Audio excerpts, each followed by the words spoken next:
এটি হচ্ছে Vivo X200 FE, ভিভোর এক্স সিরিজের সবচেয়ে ক্রেজি লুকিং বা ক্রেজি স্পেক্সওয়ালা স্মার্টফোন। এই ফোনটার পারফেক্ট এক্সাম্পল হচ্ছে ছোট মরিচের ঝাল বেশি। সো অ্যাকচুয়ালি স্মার্টফোনটা কী কী স্পেক্স আর কী কী ফিচার্স অফার করছে সেটাই আমরা আজকে ভিডিওতে জানার চেষ্টা করবো। আর অ্যাজ এ আপার রেঞ্জের স্মার্টফোন হিসেবে ডিভাইসটা অ্যাকচুয়ালিতে কেমন হতে যাচ্ছে সেটাই আজকে ভিডিওতে জানার চেষ্টা করবো।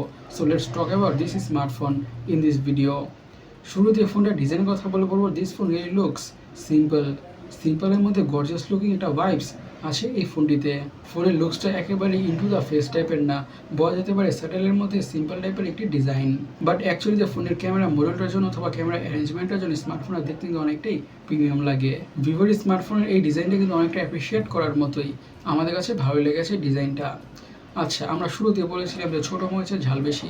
ছোটো মরিচ বলার কারণ হচ্ছে ডিসপ্লে সাইজটা হচ্ছে 6.3 ইঞ্চির LTPO AMOLED display with 120 Hz refresh rate. আরও থাকছে HDR10 সাপোর্ট এবং 4500 নিটসের পিক বা ম্যাক্স ব্রাইটনেস। আর অবভিয়াসলি থাকছে 1 বিলিয়ন কালারের সাপোর্ট। আচ্ছা, এজ টু এজ সিমিটেকার বেজেল হওয়ার কারণে যে কোনো ধরনের content, YouTube videos, movies, series, anything ইউসে দেখে খুবই ভালোভাবে এনজয় করা যাবে। আর যেহেতু সাইজটা হচ্ছে 6.3 ইঞ্চের, তার মানে হচ্ছে ডিসপ্লে সাইজটা খুবই কম্প্যাক্ট।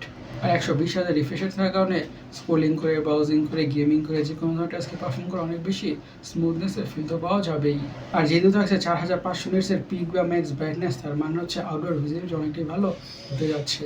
এটি আপার রেঞ্জের ডিসপ্লে ব্যান্ড থেকে যেমন ধরনের কোয়ালিটি এক্সপেক্ট বা আশা করি এই ফোনের ডিসপ্লে ব্যান্ড এক্স্যাক্টলি তেমনই হতে যাচ্ছে।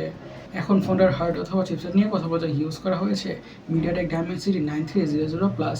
এটি একটি 4 ন্যানোমিটার বেসড অক্টাকো প্রসেসর। আর মিড বাজেটের মধ্যে একটি tried and tested good performing processor, not just good, খুবই ভালো লেভেলের পারফর্মিং প্রসেসর। হাই লেভেলের গেমসগুলোকে ম্যাক্স আউট সেটিংসে খুবই ভালোভাবে খেলা যাবে অথবা রান করা যাবে কোনো ধরনের ইস্যুস ছাড়াই। এবং day to day regular task, social media using, switching between apps, multitasking, এমন যত ধরনের রেগুলার কাজ বা টাস্ক আছে ফোনের ইজের সাথে ব্যাটারি স্মুথভাবে হ্যান্ডেল করে ফেলবে। এই ফোনটাকে একটা কথা বলা যেতে পারে, this device can handle whatever you throw at it. তো এটি বলতে হবে ফোনের পারফরমেন্স থেকে কোনোভাবে ডিসঅ্যাপয়েন্টেড হতে হবে না, দ্যাটস ফর শিওর আর অবভিয়াস। এখন ফোনটির র্যাম আর স্টোরেজ ভেরিয়েন্টস নিয়ে কথা বলা থাকছে 12GB RAM, 256GB storage, 12GB RAM, 512GB storage. আর স্টোরেজ স্পিড হচ্ছে UFS 3.1। আর অবভিয়াসলি এসডিআর আমাদের স্টোরেজকে বাড়ানোর সুবিধা থাকছে না। এখন ফোনের অপটিক্স বা ক্যামেরাকে নিয়ে কথা বলা ইউজ করা হয়েছে ট্রিপল ক্যামেরা, 50 মেগাপিক্সেলের primary sensor with PDF and OIS। Secondary camera হচ্ছে 50 মেগাপিক্সেলের periscope telephoto lens with 3x optical zoom. আর থার্ড বা 3 নম্বর ক্যামেরা হচ্ছে 8 মেগাপিক্সেলের আল্ট্রা ওয়াইড অ্যাঙ্গেল সেন্সর। আর ফোনটির ফ্রন্টে ইউজ করা হয়েছে 50 মেগাপিক্সেলের সেলফি ক্যামেরা। আচ্ছা, ফোনের ফ্রন্ট ক্যামেরা থেকেও খুবই ভালো কোয়ালিটির পিকচার্স আর ভিডিওস পাওয়া যাবে, not just front camera, actual primary sensor থেকে খুবই ভালো কোয়ালিটির পিকচার্স আর ভিডিওস পাওয়া যাবে।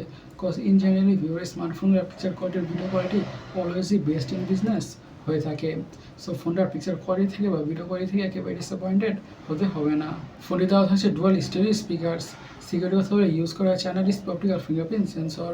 এখন ফোনটার ব্যাটারি নিয়ে কথা বলা যাক। পুরো ফোনটাকে পাওয়ার করছে 6500 mAh ব্যাটারি। এই 6500 mAh ব্যাটারি থেকে ফোনটাকে মিনিমাম ইউজ করলে খুব ইজিলি 2 থেকে আড়াই দিনে ব্যাটারি তো পাওয়া যাবেই। আশায় থাকছে 90 ওয়াটের ফাস্ট চার্জিংয়ের সাপোর্ট। এই 90 ওয়াটের চার্জার দিয়ে ফোনটা ঠিকঠাক দ্রুতভাবে ফুল চার্জ হয়ে যাবে।